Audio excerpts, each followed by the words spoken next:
Today, mankind stands at a crossroads, and the path that humanity chooses may have a greater impact on our freedom and prosperity than any event in history. In 2008, a new technology was introduced that is so important that its destiny and the destiny of mankind are inextricably interlinked. It is so powerful that if captured and controlled, it could enslave all of humanity. But if allowed to remain free and flourish, it could foster unimaginable levels of peace and prosperity. It has the power to replace all financial systems globally, to supplant 90% of Wall Street, and to provide some functions of government. It has no agenda. It's always fair and impartial. It cannot be manipulated, subverted, corrupted, or cheated. And it inverts the power structure and places control of one's destiny in the hands of the individual. In the future, when we look back at the 2.6 million year timeline of human development and the major turning points that led to modern civilization, the creation of farming, the domestication of animals, the invention of the wheel, the harnessing of electricity, and the splitting of the atom, the 60-year development of computers, the internet, and this new technology will be looked upon as a single event, a turning point that will change the course of human history. It's called Full Consensus Distributed Ledger Technology, and so far, its major use has been for cryptocurrencies such as Bitcoin, but its potential goes far, far beyond that.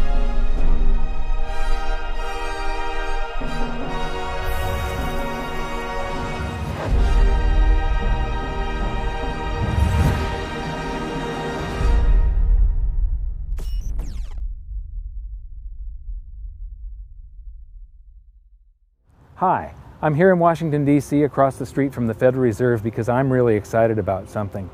We could be on the verge of a paradigm shift in currency and trade that could put places like this, the Federal Reserve and other central banks, out of business. In our 4th episode of Hidden Secrets of Money, we called upon the viewers to join a discussion to develop a new world monetary system. And the people that put forth the most logical and compelling arguments were the cryptocurrency and Bitcoin people.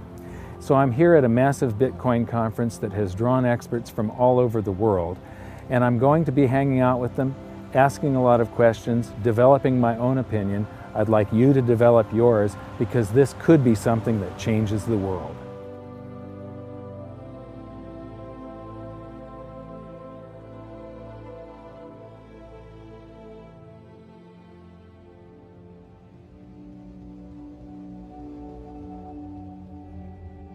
The most common question I get lately is, when are you going to make an episode of Hidden Secrets of Money about cryptocurrencies? The reason this has taken so long is that I wasn't happy releasing this video until I was comfortable explaining how it works, and now I finally can. As I said in the intro, we're going to start this journey at my first ever Bitcoin conference. This was the first time I had done a deep dive into researching Bitcoin, and after it finished, I kept on learning and learning some more. And it actually became difficult to finish this episode because of the speed at which this space is evolving. But just a few weeks ago, I learned about something new that could change everything, and I knew we had to get this video out quickly. This really is big. We'll learn more about this latest breakthrough later in the video because in order to explain it, we need to go right back to the beginning and learn how Bitcoin works. Like most people, at first I found the whole thing to be very abstract and complicated, but now I've found a way of breaking it down so that you don't have to be a rocket scientist to get it. I'm going to explain it by using an ancient problem that Bitcoin claims to have solved. It's called the Byzantine General's Problem, and until now, it's been unsolvable. The problem goes like this. How do you make absolutely sure that multiple entities which are separated by distance are in absolute full agreement before an action is taken? In other words, how can individual parties find a way to guarantee full consensus? Here's the example. Imagine that you are a general in the Byzantine army and you're planning to attack an enemy city.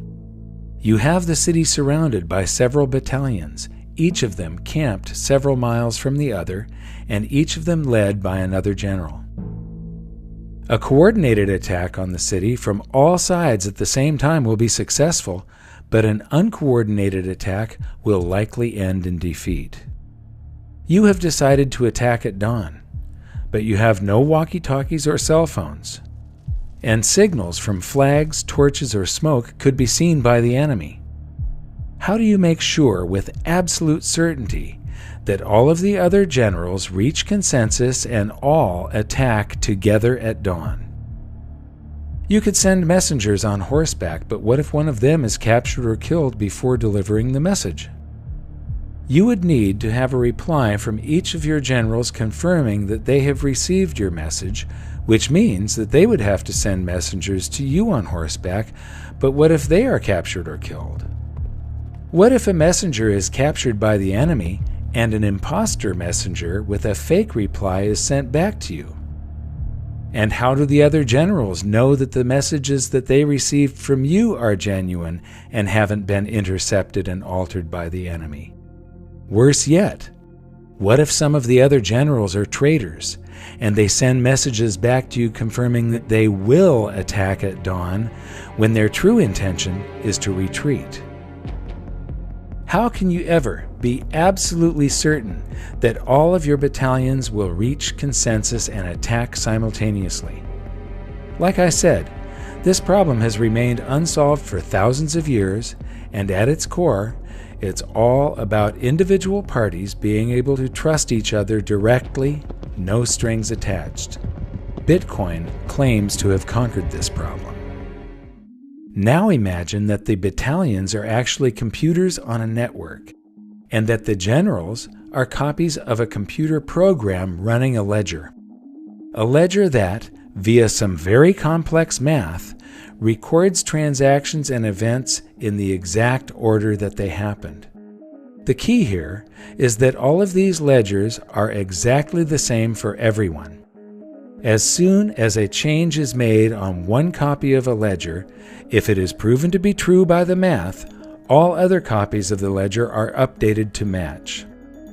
What we have here is a distributed ledger that is also always in consensus. This is one of the first things to understand about Bitcoin. It is the first full consensus distributed ledger mankind has ever seen. This network can be expanded across the entire planet. It means that individual parties on opposite sides of the world can come to consensus on an event without requiring any third party as an intermediary for trust.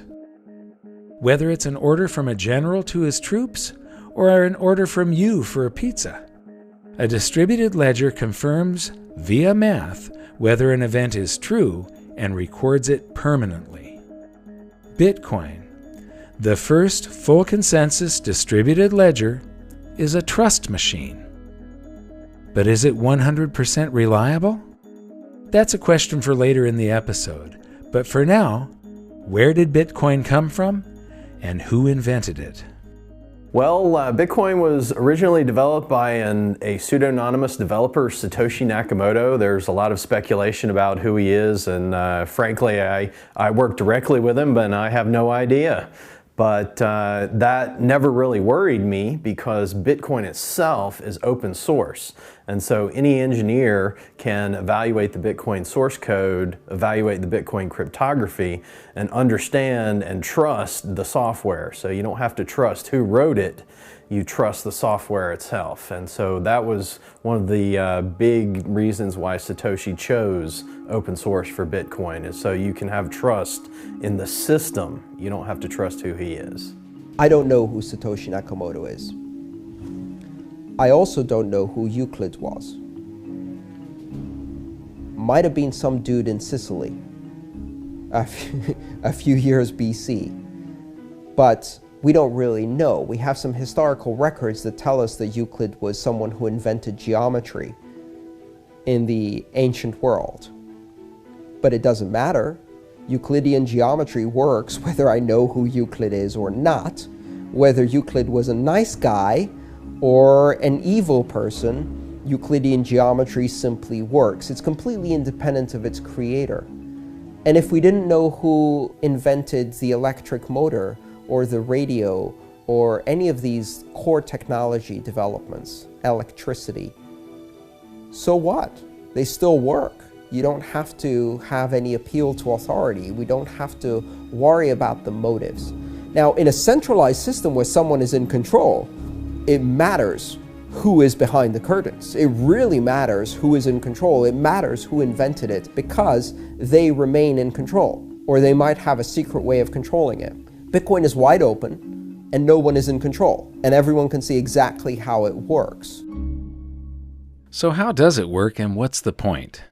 Cryptocurrencies like Bitcoin allow people to transact with each other using the internet anywhere on Earth. Instead of having an account number like a checking account or a credit card, cryptocurrencies are much more secure because they have a public key and a private key. It's like having two account numbers, one for deposits and another for withdrawals.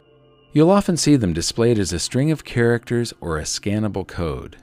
This level of security means that you could put your public key on a billboard if you wanted to, and your funds would still be secure. The only thing other people can do with your public key is send funds to you. It's your private key that gives you access to your funds. As long as you keep control of your private key, your funds are absolutely safe, and theft and fraud are virtually impossible. But, just like cash in your wallet, you need to keep it safe to prevent it from being stolen. Its security is entirely your responsibility. Cryptocurrencies can also give you privacy. Just like cash, you don't have to disclose any personal information when you spend them. By contrast, a credit card has your name, account number, and expiration date. These act like a public key, but the equivalent of your private key, your signature and security code, are displayed in plain sight. This is just plain stupid. I've toured 5 national money museums, and while I was at one of them, I saw a group of young students on a school outing. I can just imagine that someday in the future, a group of kids will be standing around the credit card display, pointing and laughing at the incredible stupidity of the system we once used. And this is the point. Cryptocurrencies are light years ahead of our current technology. Since Bitcoin was the first cryptocurrency, I'm going to use it as our example, and I'll expand on our earlier description of a distributed ledger. But first, where does Bitcoin get its value? Bitcoin is brand new to mankind in that it's both a currency and a payment network simultaneously. And this is where Bitcoin gets its value. The immense network of computers all around the world running the Bitcoin distributed ledger. Every second of every day, these computers are keeping the ledger updated and in full consensus via a system that incentivizes them to process and confirm transactions. The system that Bitcoin runs on is called blockchain. Think of it as a modern version of an old-fashioned bookkeeping ledger, but instead of a handwritten list of entries and calculations, a blockchain is a digital list of entries and calculations. A block is simply a bundle of transactions. Think of a block as a whole page of transactions in the old-fashioned ledger. A blockchain is just a chain of blocks. It's the same as a whole series of pages in the old-fashioned ledger. Easy, huh? Here's how it works. The Bitcoin blockchain actually exists in every one of the millions of computers on the network as exact copies of each other. However, for this example, so that we can zoom in and you can really see just how a blockchain works, I'm going to show it as one giant blockchain in the middle of a small network of computers. Let's follow a pizza transaction with Bitcoin. When the transaction occurs, it first appears on the network in a pool of unconfirmed transactions, along with thousands of others from all around the world. Millions of different computers from the network then gather some of these transactions and place them in their own blocks. The computers are all creating blocks constantly in the hope that theirs will be the next one added to the official chain. A new block is added to the chain every 10 minutes or so when one of the computers wins the right to have its block recognized as the next in the chain and is rewarded with a prize of newly created bitcoins. The way a computer wins the prize is by trying to guess the answer to an extremely difficult math problem. In fact, The problem is so difficult that even with millions of computers making guesses billions or even trillions of times per second, it still takes roughly 10 minutes to find the answer. Once one of the computers guesses the correct answer and wins, all of the millions of computers on the network that did not win are instructed to throw away all the work they have done, update their ledgers with the block from the winning computer, and start again with a new math problem. In doing so, the computers use an immense amount of power and cost a literal fortune to run. So why do they do it? Because it can be very profitable. This is where the term mining for bitcoins comes from. Instead of striking gold by mining for precious metals in the wilderness, these computers are hoping to strike Bitcoin by mining precious numbers on the blockchain. But when these millions of computers are selecting transactions to go into their blocks, they aren't all selecting the same transactions, and not all the blocks are the same size.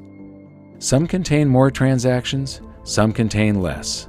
When blocks are thrown away, the transactions they contain go back into the pool of unconfirmed transactions. This means that the probability of a transaction being confirmed and staying in the order it was confirmed in is not absolute, but it becomes more of a certainty every 10 minutes as new blocks are added. In fact, for very large transactions, it's suggested that you wait for 6 or more blocks, about 60 minutes, to be absolutely certain that a payment is permanent. So why is it so slow? Why is your pizza cold before you own it? Interestingly, the system is slowed down on purpose, and here's why.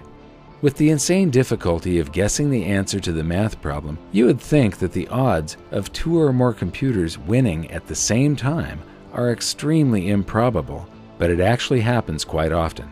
This is called a soft fork, and when it occurs, all the computers in the network receive both of the winning blocks and are instructed to create a new block that will chain to the block they received first.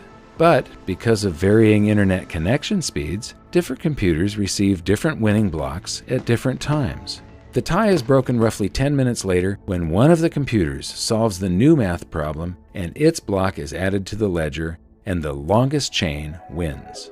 But what happens to all of the blocks on the other side of the fork?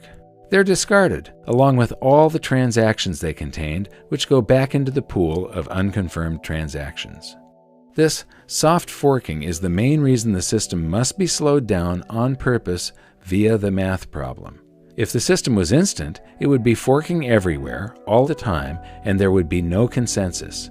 No one would have any idea of which ledger was the correct one, and every computer would be busy building a different block to create yet another fork. The slowness and immense amount of computing power is required to keep the Bitcoin ledger in full consensus. Therefore, as more and more computing power is added to the network, the system automatically adjusts to increase the difficulty of solving the math problem, which then requires even more power. If Bitcoin is ever going to be widely used, it will be using a massive amount of the world's energy. There are other systems for reaching consensus, but we'll look at those later in the episode. For now, Bitcoin is working as intended and allows people to transact with each other using the internet anywhere on Earth. Bitcoin, it's the first full consensus distributed ledger that mankind has ever seen, but it's not the last. I'm here at the conference with Eric Grill of Coin Outlet, and I'm going to buy some of my very first Bitcoins right now. And so Eric's going to show me how to do this. He's going to tell me this is a paper wallet. That's correct. So I can load this paper currency that's inside this little Ziploc here with Bitcoins. And so I'm going to take a $100 bill and hold that for a second. So what am I supposed to do with this now? You'll scan your public address into the in QR there. Code. Yes. Okay. And pull it out when it beeps. Okay. Okay, it beeped. Awesome. It'll show your balance. And okay. Now you can deposit your money. And okay.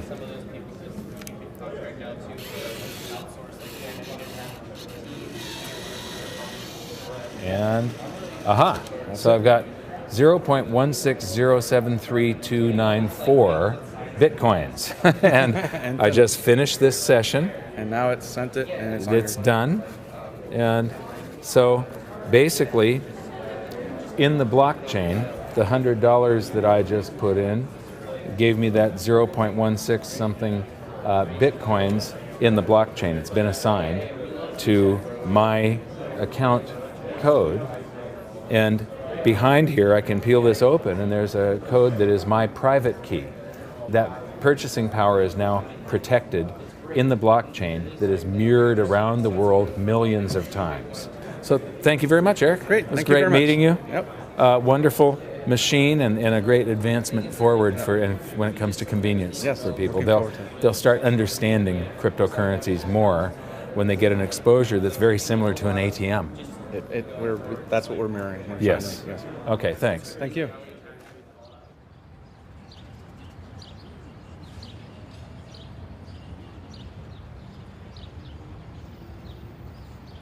So I've spent a day at the conference now, and I wanted to come and sort of elaborate on some of the things that I've soaked up. And I came here to Washington Circle in Washington, D.C. Behind me is a statue of George Washington. A lot of people don't know this, but you know, the Revolutionary War was a war fought to free themselves from regulation, from government intrusion on their lives, from too much taxation. And the founding fathers were fighting for liberty and freedom. And at the end of the war, George Washington was in control of the armies of this continent and could have crowned himself emperor, but instead chose to resign his commission and retire to private life, giving us this gift of a free republic. One of the things that I'm getting from this conference is that a lot of them are worried about regulation. And so it's this same revolution being fought all over again. They're worried about regulation. They can't actually stop transactions with cryptocurrencies, but they could come and try and punish us afterwards and make it less likely to be used. And this is a tool that could free humanity. It's an amazing leap in technology, an amazing leap in the potential evolution of mankind. And so if this battle is lost and governments do succeed in trying to regulate the cryptocurrencies, it would be like losing the Revolutionary War. This stands for everything that the Founding Fathers stood for: the belief in freedom, liberty, and the individual choice and responsibility for your own actions.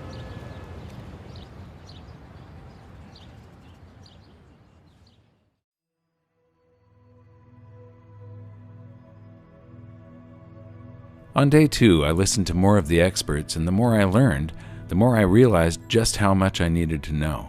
Even once you know all the technical details about Bitcoin, there's still a lot to learn about keeping your funds secure in the real world. One of the most interesting things I found out is in the early days of the internet, they were actually paving the way for something like Bitcoin before they even knew what it would be. So when the first web browser was built, there was a 404 error, page not found, and there's also a 402 error, payment method not specified. So back when they originally built the web browser, they were thinking about the time when they would eventually discover the technology, create the technology to transfer value over the internet. They didn't have the technology back then, but they still had the foresight that eventually we would get there. Well, now we're here. Bitcoin is a solution to that. You know, it's hard to isolate what in particular about Bitcoin is so amazing, but if I had to name one thing, I would say it was the distributed network. This is kind of an amazing thing because it's essentially immortal. It can exist, you know, in trillions of copies all over the world. What that means essentially is that it can't be destroyed. I mean, you could apply every regulator, every bureaucrat, every politician, every central banker in the world, assign it to destroy the blockchain, and they could spend, you know, 24/7 doing this, smashing copy after copy after copy, and destroy trillions of copies. But so long as there's one left somewhere, and there always will be, it can reproduce itself instantly and come into existence of billions and trillions of times over again, virtually instantly. What this means is that the blockchain itself is more powerful than all the governments in the world combined many times over. This is huge. We've never had a tool this powerful to beat back the despots of the world. Throughout most of the convention, I couldn't find anybody that shared a few of the concerns that I have about Bitcoin, such as being a deflationary currency. That was until I met Chris Ellis. Chris, tell me about the concerns that you have. So, Bitcoin right now is still an experiment, as are most cryptocurrencies, and the price is mostly supported by a speculative sentiment. And that's because markets are forward pricing mechanisms. People are looking at the information and they're buying on the basis of what they believe other people will do in the future with that information. And I think that a lot of people, having spoken to a lot of merchants as well, they are telling me anecdotally that people are not spending their Bitcoins. So I am concerned. I think the economic side of Bitcoin is probably the weakest. That's why we need a lot of these alternative cryptocurrencies to play around with some of the parameters. But we should consider this an experiment for now. Mm-hmm. One of my concerns is that in a deflation, velocity slows down because your currency is going to be worth more tomorrow than it is today. And so people have a tendency to hoard currency in a deflation, like the Great Depression, for instance. Bitcoin is going to have so many coins per month released, and then that level drops every year or 4 years? 4 years, yeah. Until it gets to a level where it reaches 21 million coins and it stops. Mm-hmm. Yes. When it stops, I have two concerns. One, the Bitcoin mining that people are doing is what encourages them to leave computers running all over the planet, and that's what makes Bitcoin work. Now, I know there's a small transaction fee, and if velocity, the number of transactions, picks up enough, then the transaction fee is a reason to leave your computer on. Mm-hmm. But you have a deflationary currency that encourages hoarding and not spending it on transactions. And so when it reaches the 21 million, what is the reward for leaving the computers running if velocity slows and people tend to hoard it and there's no new coins to be mined anymore? So, and plus, the cost of power is probably going to go up in the future. Yeah. Have you got any other concerns? Yeah, one of my concerns in this space is that most people here are communications and marketing. They're in the business of persuading people. And I think we need more developers. We need to inspire younger people. There are probably fewer than 1,000 people on the planet that actually know how to code a cryptocurrency. And that is a huge form of centralization. They become like Congress. And then we have to kind of go to them as lay people who don't know how to code and ask for changes, or otherwise we end up having to fork the code and produce our own one. So I still think there's a lot to do in terms of outreach, getting existing programmers into the Bitcoin space, onto the GitHub repository, so they can start making their own changes and start experimenting and learning as well.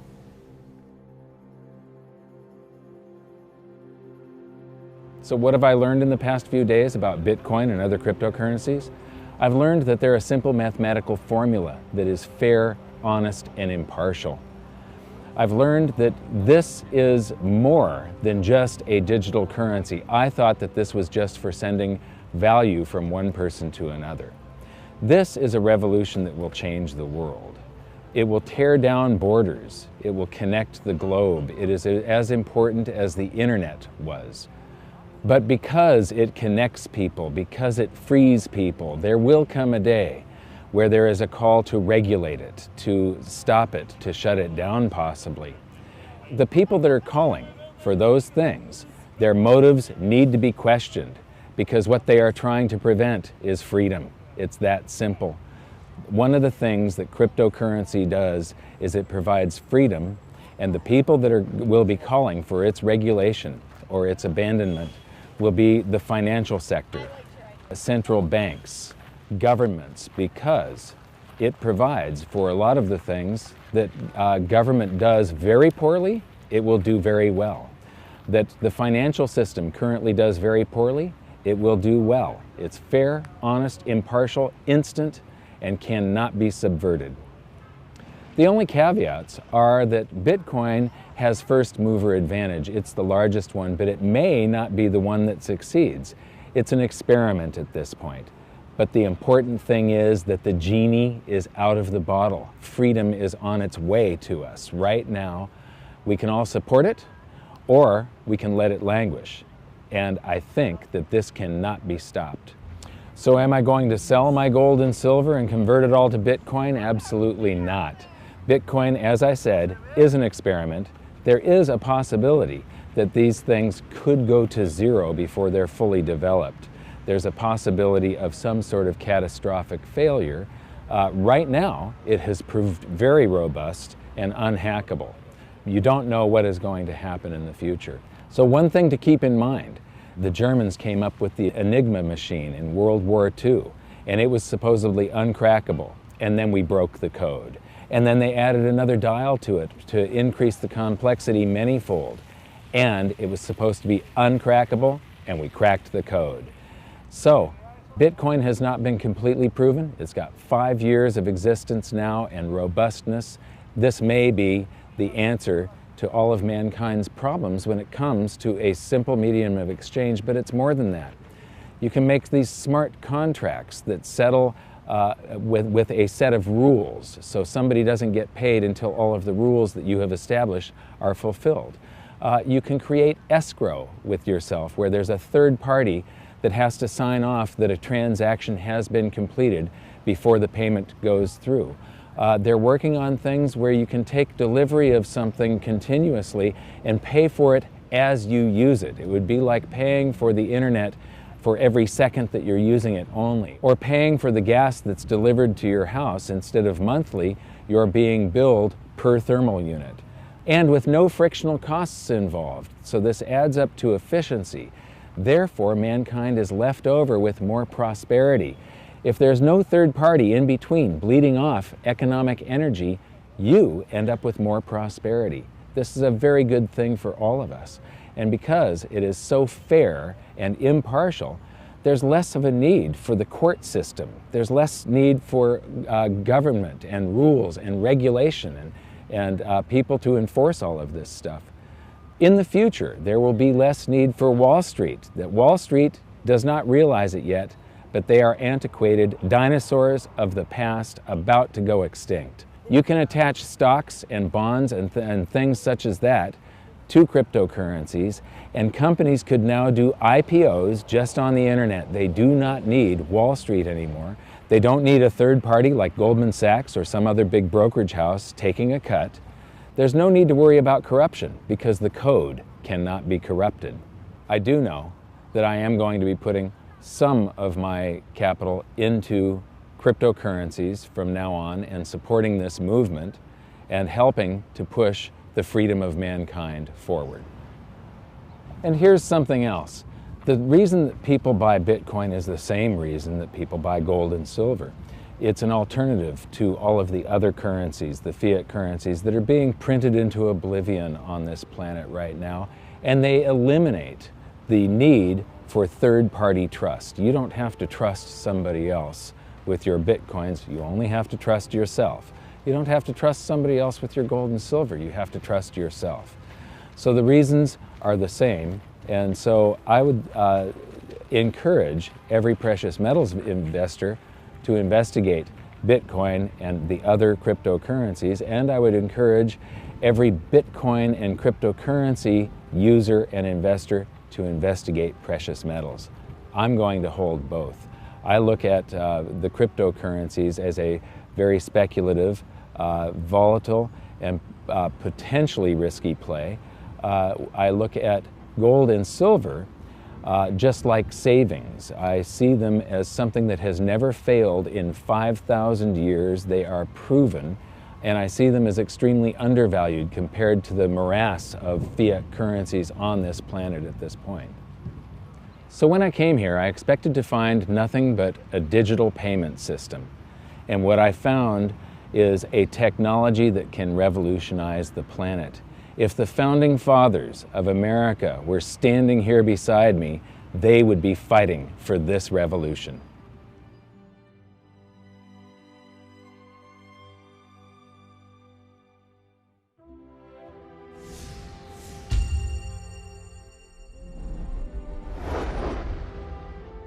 Hi, this is an action alert for July 11th, 2014. I promised all of the insiders that I'd keep them updated on what I'm doing financially. And recently I've done something quite unusual. Up until now, my portfolio is entirely precious metals, gold and silver, physical. But I've been investigating Bitcoin quite a bit. I was in Washington, D.C. recently at a Bitcoin conference, and I learned a lot about it. I became convinced that this has a tremendous upside potential. The downside potential, it would be short-term, and there is a downside risk that it could entirely fail. So I'm not going to put a lot of my portfolio into it, but someday I will probably be up to around 10% of my portfolio going into Bitcoin, believe it or not. The other thing that I'm doing is I'm buying a bunch of Pegasus 1-ounce rounds because they're a bargain, and I recently cut a video about how silver is a game of ounces. One of the things I didn't get around to during the conference was talking to retailers about their experience of accepting Bitcoin as payment. I'd become interested in accepting Bitcoin at my own business, but I still had some questions, so I made a trip to Salt Lake City to see Patrick Byrne. Now, this is a guy I've really got respect for because he understands monetary history, economics, and the frictional nature of our current monetary system and Wall Street. So I know that you're in a fairly low profit margin business, being an online retailer of discount goods.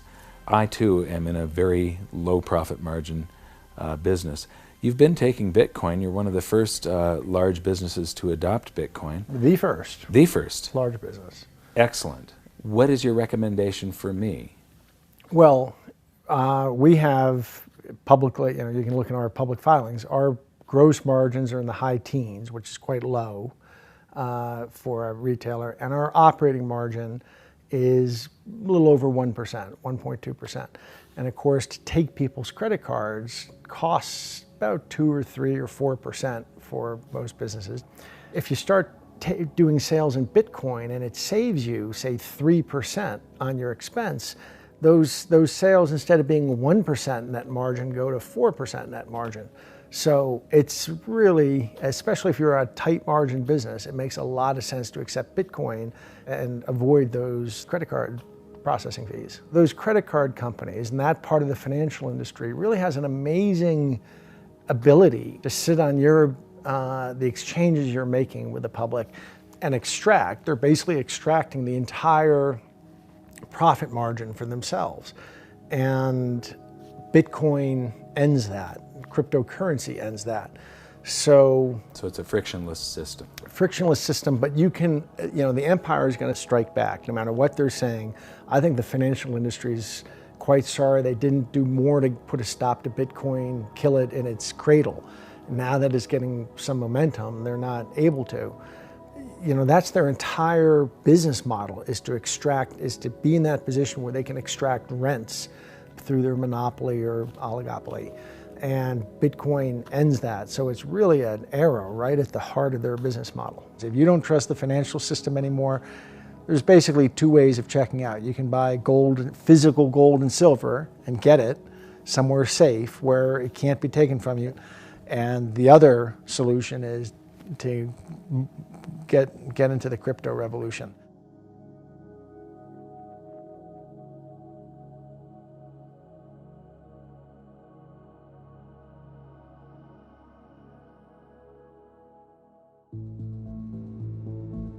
Since starting this episode, we've seen a blockchain boom. The IPOs I mentioned are happening now, but they're actually called ICOs, initial coin offerings. And the early nonchalance of the financial industry has been replaced by a race to develop their own blockchain payment systems. Because of its rate of growth, Bitcoin has been stressed to the limits. Where it was once fast and cheap, it is now slow and expensive. In fact, the issues Bitcoin has suffered from have led to political infighting, Bitcoin forking into multiple versions, and alternative cryptocurrencies gaining market share every day. Distributed ledger technology has caught fire, and there's a speculative mania occurring. While the speculation can't go on forever, one thing is for sure: blockchain is here to stay. Or is it? Last week I was in New York City for a meeting that we had scheduled that I thought was going to take a couple of days, and it ended up only taking a couple of hours.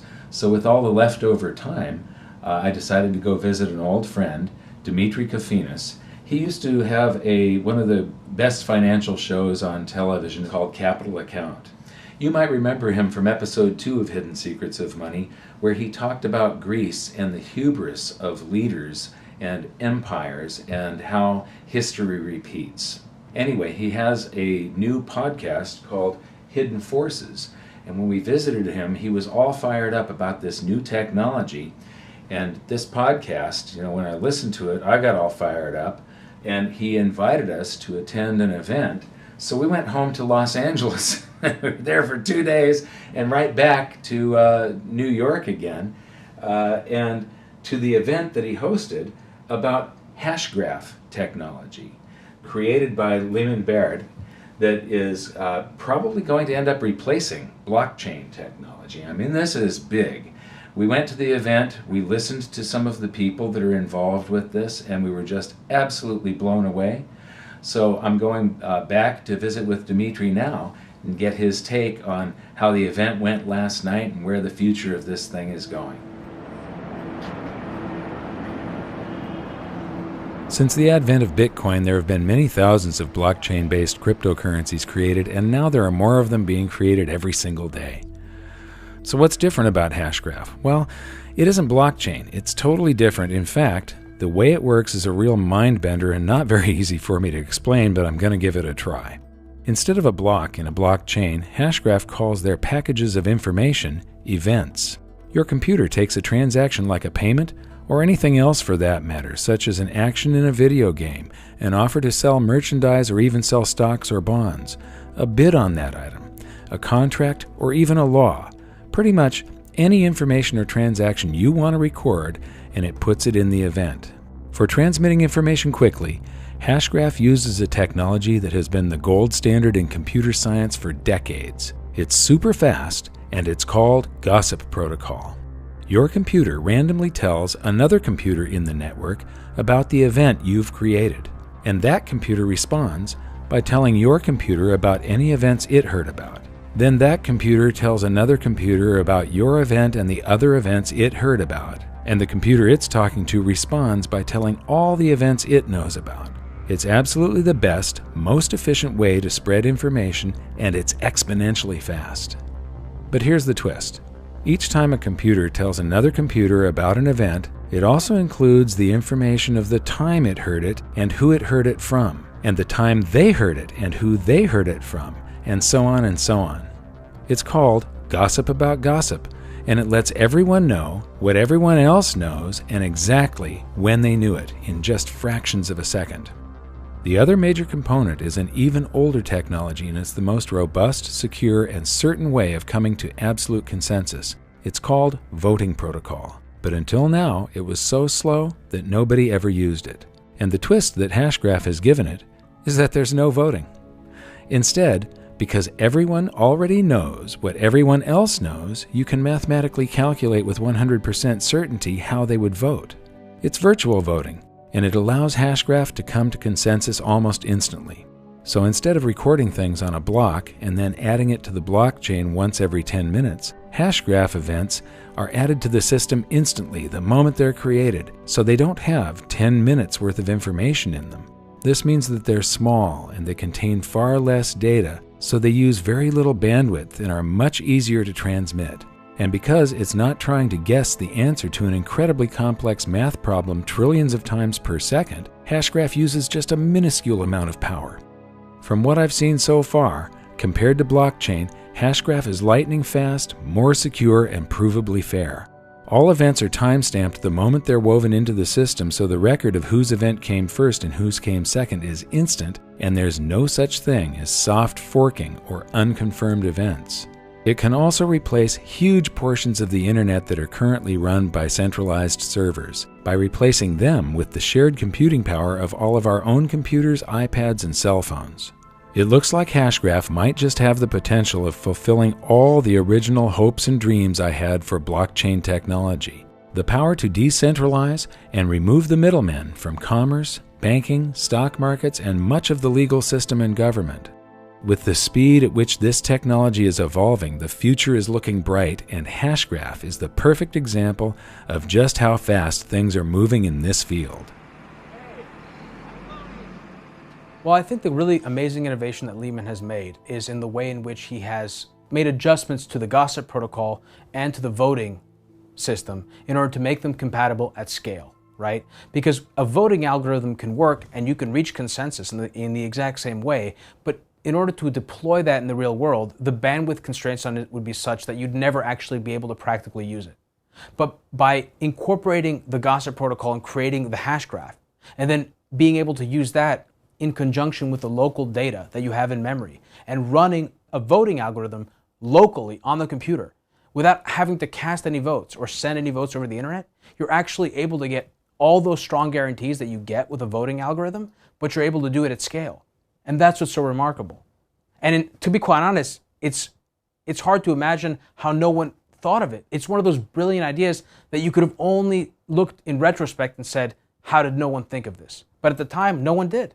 So one of the challenges I think with any new technology like this is how do you really explain to people, how do you make a compelling case for what makes a technology so compelling, right? And one of the things that's so compelling about this technology is the throughput, it's the speed. And it's you know, you can tell people that they've tested over 300,000 minimum tested transactions per second versus Bitcoin's 3 to 7 max.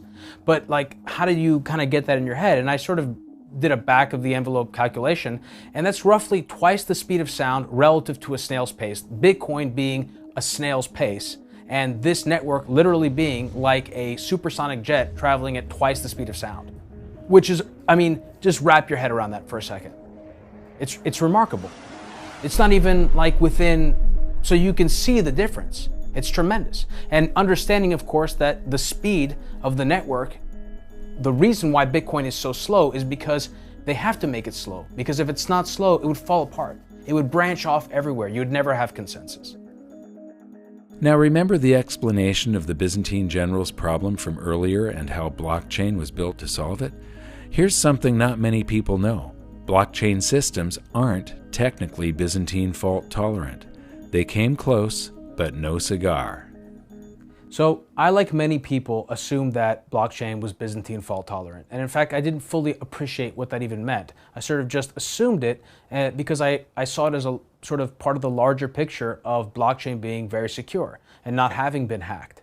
But in fact, it isn't Byzantine fault tolerant. And the reason why it's not Byzantine is because in order to be Byzantine, there has to come a point in time when you've reached consensus, you know you've reached consensus, and you know you'll never be wrong. And you're never going to change your mind.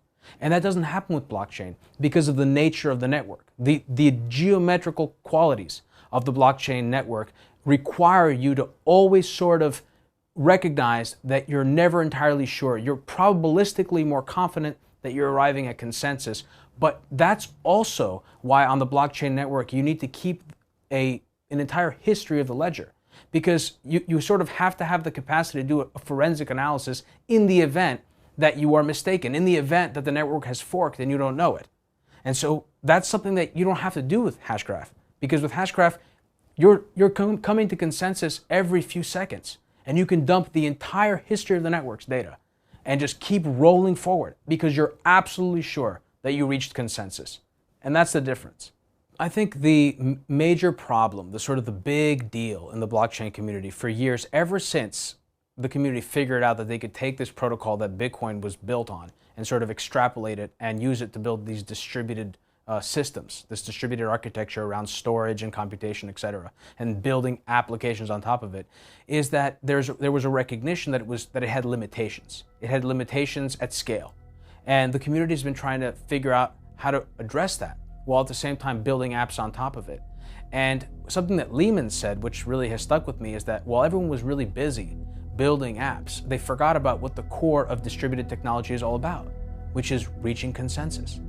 And what Hashgraph has done is it has revolutionized that process. We can agree about the things that we're communicating about at scale. And that's a revolution. It's the biggest revolution since the web. Right. And you were just following your heart to do it. That's the thing. It wasn't. Right.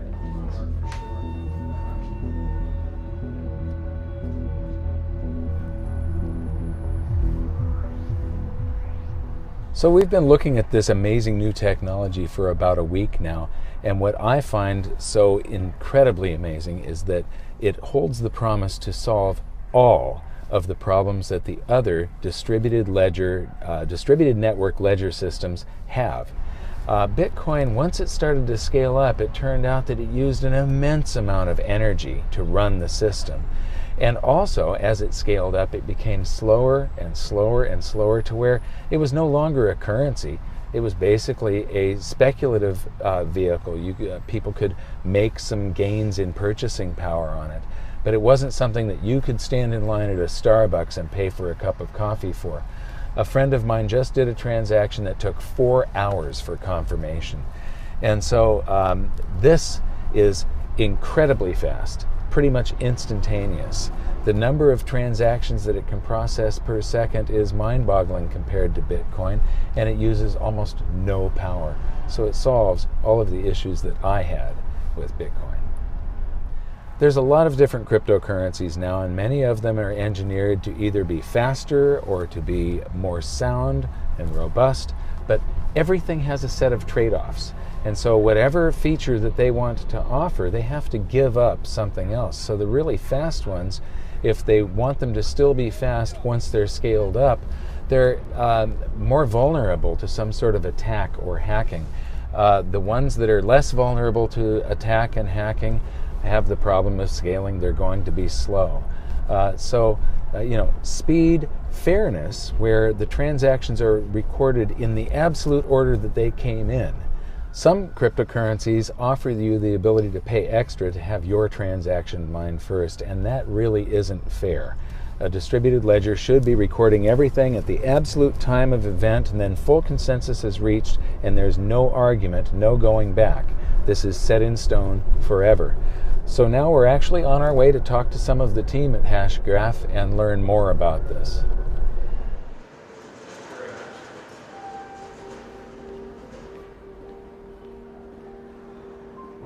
Have you ever seen New Jersey look so beautiful? No. When I first arrived, I was chatting with some of the Hashgraph team about how much energy the Bitcoin system uses these days. It has literally gone through the roof. If Bitcoin were to replace the entire world monetary system and financial markets, it would use more power than the entire world produces. It's completely unsustainable.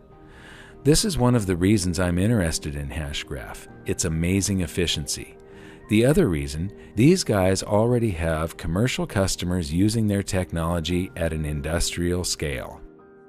How it's being used today is in private enterprises. It's been deployed by the Credit Union Association, where CU Ledger is a group of 6,000 credit unions and a consortium that had to make a decision. What distributed ledger technology were they going to use? And we beat IBM Hyperledger, and we're super proud of that. We're a small company, no more than 6 people today. And the fact that we could go up against IBM, it's a true David and Goliath story, and we're really proud of that.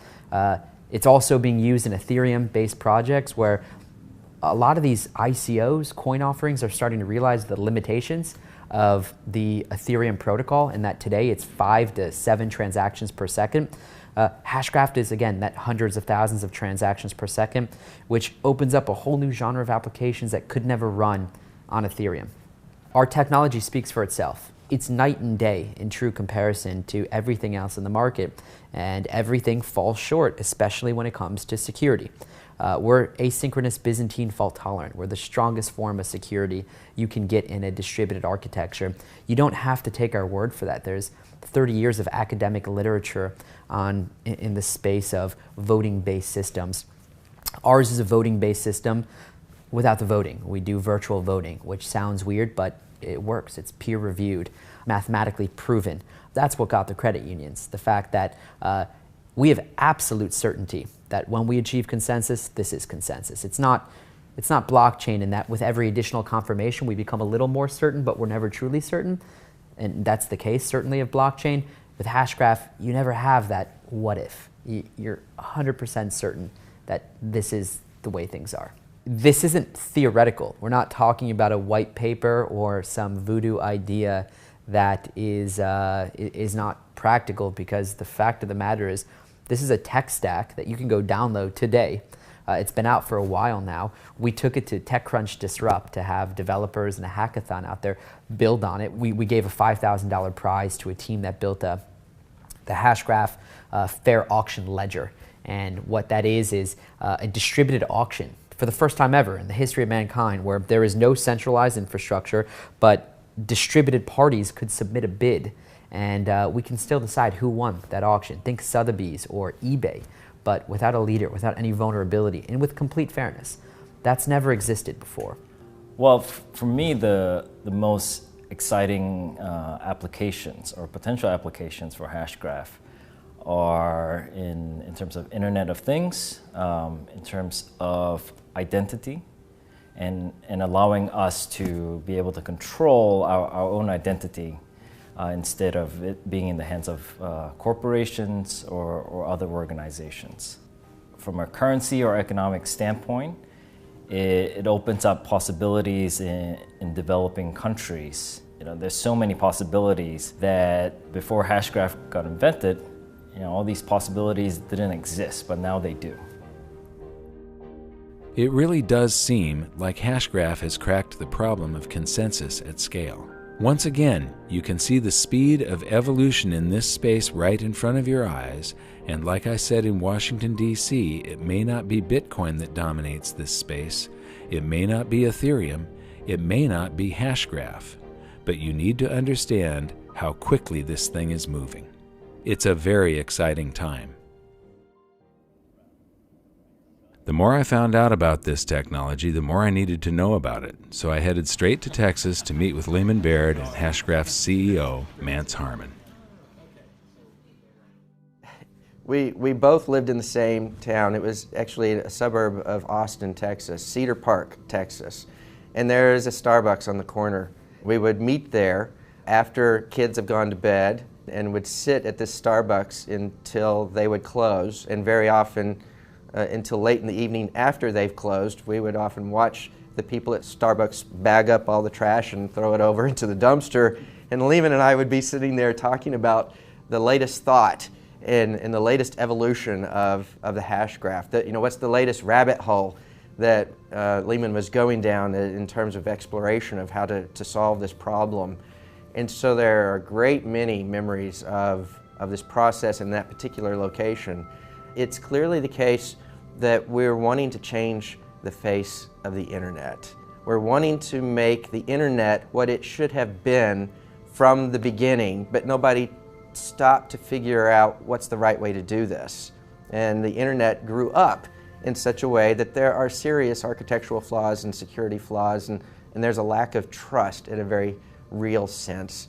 And we see the opportunity to fix that problem. There's a general understanding across the community that what we're doing today in the world of distributed consensus is sort of equivalent in many ways to what happened in the mid-90s with the introduction of the World Wide Web and how that changed society in fundamental ways. And so we're not alone in this. It's obvious to the community. We just happen to have the best technology in the market at the right moment in time. And so we've been given this privilege of being able to be on the leading edge and perhaps usher in this new trust layer on top of the existing internet. And there's a certain camaraderie that comes along with wanting to do something as bold as say we're going to change the internet. So it's funny, the ledger field is very broad and people come to it from different directions. Some people 30 years ago were coming to it from making computers not have faults. But they're also concerned about how to create cryptocurrencies or how to create smart contracts or how to create stored information or how to do databases. The database world has been doing this for decades. My interest was slightly different. What I wanted to do was to enable collaboration. My goal is that we should have anyone on Earth at any moment can just wave their hand and carve out a chunk of cyberspace, carve out a world of their own without having to pay anything, for free, create a world of their own and invite some friends. And now we have a shared world. Anybody should be able to create this shared world. And in this shared world, you and I should be able to create documents and create movies and create 3D objects, and we should be able to collaborate with each other and talk to each other. We should be able to interact in ways where I'm not the dictator of the whole world. I can't delete everything arbitrarily. We should have rules enforced. So maybe it's a fair world where I can't delete things you create. Or maybe it's a fair world where we vote on things. Or maybe it's a world in which we have a stock market and you can make sure that the first bid gets matched up with the first act, not the later ones. We want to have a world that you and I can trust, and that our friends that we have invited, and maybe the strangers we have invited, can trust is going to work the way we want. And we can trust that if my computer dies and is erased, I can get all the data back. The data will never disappear. But to do it totally for free, no server involved, just the computers of the people involved, with complete trust without having to trust any one person in any way, and be able to have this shared world that has the fairness and then the speed. I mean, I want to be able to play games in this world. So I want a ledger where I'm recording every single time a person moves or shoots or picks something up. You want to be able to do a game at, we're talking hundreds of thousands of transactions per second maybe. We want huge speed, and we want complete security. We want privacy. We want no one is spying on us. This isn't funded by advertisements. You want to spy on me so I have better advertisements. We want it just to be something that appears out of nothing, that's just living on our computers. And then, when we're able to have a shared world, we want to have multiple shared worlds that connect to each other.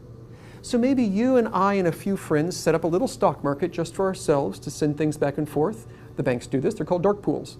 It's like a little tiny stock market just for a few players that trust each other, sort of, but not entirely. I don't entirely trust you, and there have even been problems with dark pools where maybe banks are taking advantage of some of the information involved, and maybe one bank's hosting the server, but they can manipulate the timing a little bit, and we have to worry about this. I don't want that. I want a completely trustworthy stock market that maybe you and I and a few banks set up, but then I want to have a different stored world that maybe keeps track of a cryptocurrency, and I want them to be able to link so that that cryptocurrency is used to buy and sell our stocks. I want to be able to have a game world that links to a Wikipedia world, where it appears that pieces of Wikipedia are actually part of our world, and as they change in the Wikipedia world, they change in our world. You want to have shared worlds that are interlocking with each other, that allow shared trust even across these things. This is the vision for what we want the internet to be.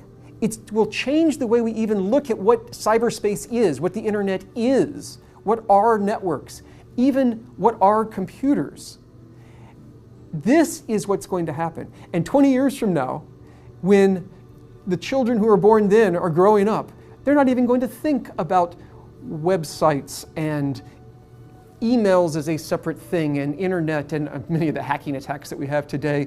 They're just going to take it as a matter of course that anytime I want to, I can wave my hands, I get a shared world, it's free, it's easy, it's trustworthy and reliable, I can invite 2 friends or 1 million friends, and it all just works. And it will change the way we think of what the internet is.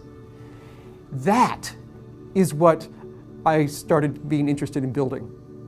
And this is the direction that we're going. And this is what distributed ledgers do, is they will ultimately allow us to do that.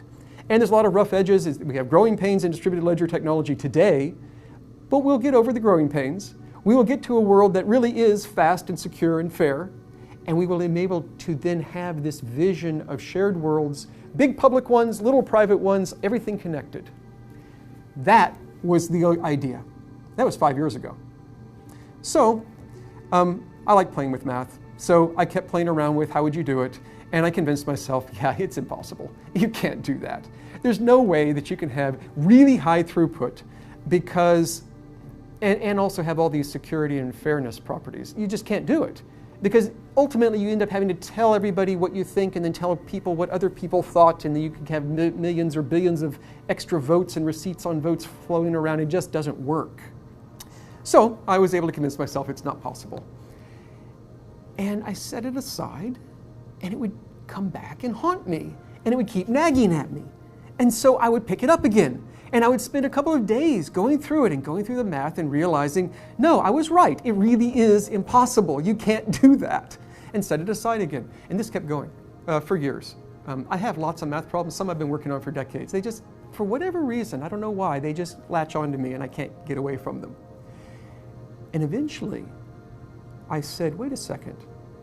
if we're all just talking to each other and you include a tiny bit of extra information, we could each end up with a complete history of exactly how we talked to each other in what order. But if I had that, I would know exactly how information flowed through our community. I would know what you know. I would know when you learned it. I would know what you know about what Alice knows, and what you know about what Alice knows about what Bob knows, and about when they learned it. I would know so much that I could take one of those huge, impractical, impossible, too slow voting algorithms and do it with no votes at all. I could just sit here and say, oh, I know how you would vote, so don't bother voting. Don't tell me your vote, I know it. I'll just pretend that you voted, and I'll just pretend, and I'll just get to the conclusion. And so all we do is we just talk the way we would talk anyway to send out our transactions. We had a tiny bit of information, and it gives us this entire history. The history is called a hash graph. You just get this entire hash graph that lets you see such incredible amounts of information about who knows what when, that then you get consensus for free. But that's where we're going, and we're at the very early stages. I mean, the planet is at the early stages of what ledgers can do. And I think whatever you think that ledgers might be able to do, they can do that, but they can also do more.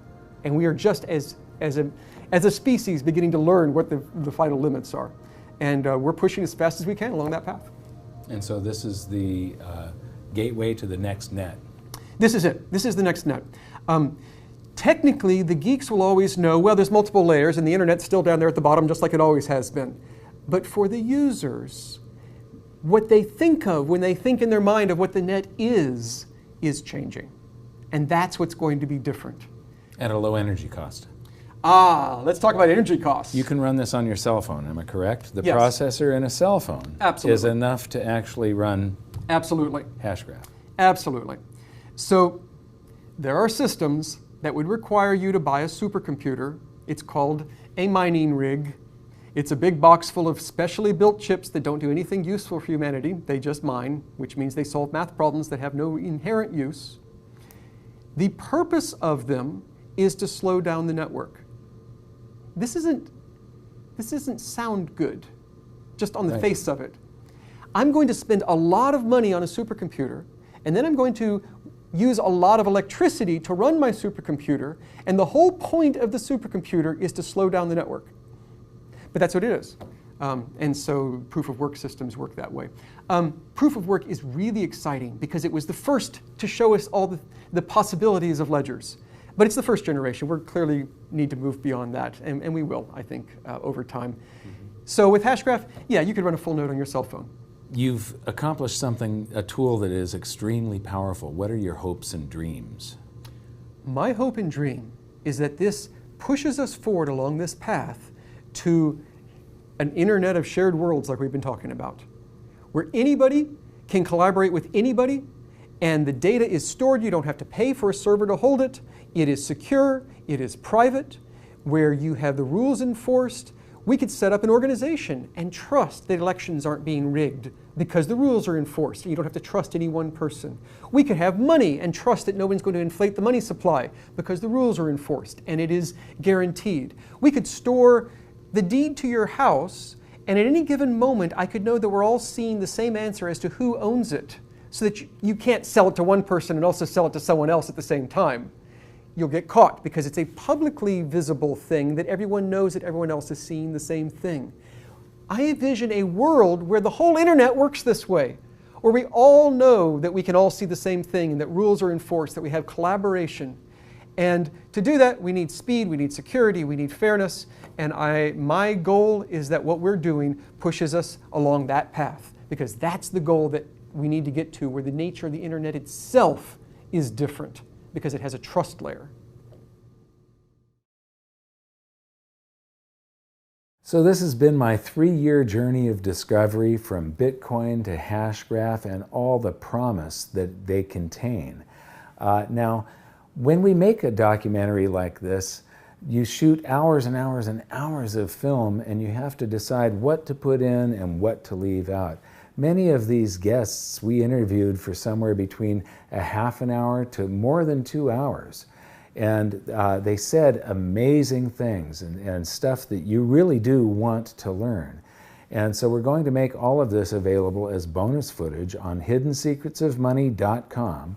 And so go there if you're interested in any of this, but especially Hashgraph. You know, we wanted to take you on this journey of discovery to show you these stepping stones along the way. And my hopes and dreams when I first started on this journey was that Bitcoin was going to be the technology that was going to help free the world, to make a fairer, more prosperous, freer planet for all of us by helping to change the monetary system. And it has. Bitcoin is extremely important. It's like the very first automobile. It's like the discovery of electricity. It's like figuring out how to harness fire. It's a very, very important technology, but no man can design something that is supposed to be a free market interaction and predict all of the unintended consequences. And what Satoshi Nakamoto has done here is beautiful, except when he did it, figuring out how to incentivize people, he over-incentivized the mining area. And what has happened to Bitcoin is it has become this behemoth that is no longer the promise of a currency. It's not going to replace the world monetary system or the financial markets. Nobody is actually using it for transactions. They're using it as a speculation now. And so it isn't living up to the original promise of what Bitcoin was supposed to be. Hashgraph might. We have yet to see. Right now, none of the blockchain technologies that I know of can run markets where it's got to be absolutely instant and absolutely fair. Hashgraph can provide these things. You know, the people on Wall Street were sort of like dinosaurs looking up at an asteroid and not realizing what was coming. Suddenly, everybody in the financial sector is scrambling to try and figure out how they can get a cut of this. And one of the things a lot of the Wall Street people don't realize yet is that a lot of them are already obsolete. Now, Hashgraph, because it's patented, there's no token that you can buy right now. It's a platform. It's just like the blockchain. It's something that underlies applications that will be built on top of it. So, but this, the part that underlies those applications, this is a revolutionary trust layer that speeds everything up, conserves energy, and turns the internet into something completely different because it's completely decentralized. As far as government and the financial system, we have seen a tremendous change since the founding of the United States of America. It was founded on freedom, and what we've seen is more and more control by government and the financial system inserting themselves more and more and more between individuals that want to transact with one another. Now, the powers that be are not going to want to go down without a fight. And this does have a potential to supplant most of what they do, to take away much of the power. And that's really what I would like to see. And so this is my great hope and dream. But we're not out of the woods yet. We have to keep pushing this forward, and please support it. This is something that everybody should get involved with, and everybody should spread the news on it if you want it to succeed.